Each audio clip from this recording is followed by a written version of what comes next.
Fil-waqt li l-Partit Nazzjonalista dejjem ħala aħjar deċiżjonijiet tal pajjiżna u investa fl-edukazzjoni u x-xogħol, il-Partit Laburista kontinwament ta' pariri żbaljati li setgħu ifissru li Malta tidħol ġo ħajt.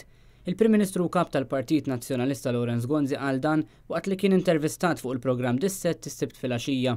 Ċina nieqpa nindirizza lil innifsi lej il-familji tagħna li bil-kwiet ġo darhom mingħajr ħafna storbju, mingħajr ċabċib, mingħajr ibujar, mingħajr bnadar, mingħajr xejn, però bil-kalma ġo darhom jgħidu isma' jiena wara kollox għat-tfal tiegħi x'jaqbilli.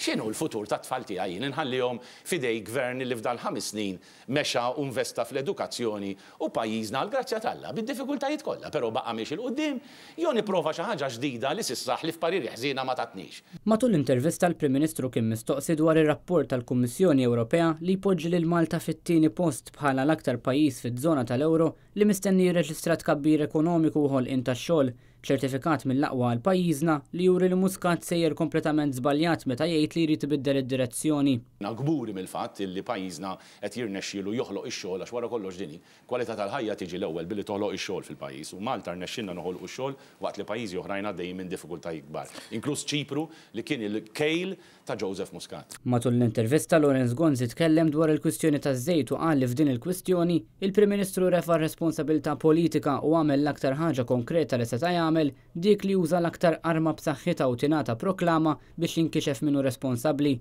Min-naħa l-oħra ħaddieħor għamel ħiltu biex l-investigazzjonijiet ma jsirux brabta għal mod kif Joseph Muscat u d-deputy tiegħu Tony Abela ħdew il-każ tal-Blokka l-Bajda u ma marrux għand il-pulizija minkejja li kienu jafu bil-każ. Dr. Muscat mhux iktar kredibbli, Dr. Muscat tilef il-kredibilità kompletament malli riżulta li ju kien qal li ma jaf b'xejn bil-akkuża ta' droga fuq il-każin tal-Labor ta' Ħalsafi u llum jirriżulta li kien jaf b'żewġ ċitri bil-miktub u li saħansitra ħar ritratt mal-persuna konċernata. Il-Prim Ministru temm jgħid li l-Partit Nazzjonalista huwa impenjat li jkompli jieħu l-aħjar deċiżjonijiet tal-pajjiżna fis-snin li ġejjin bilan li jkomplu jinħolqu aktar postijiet tax-xogħol.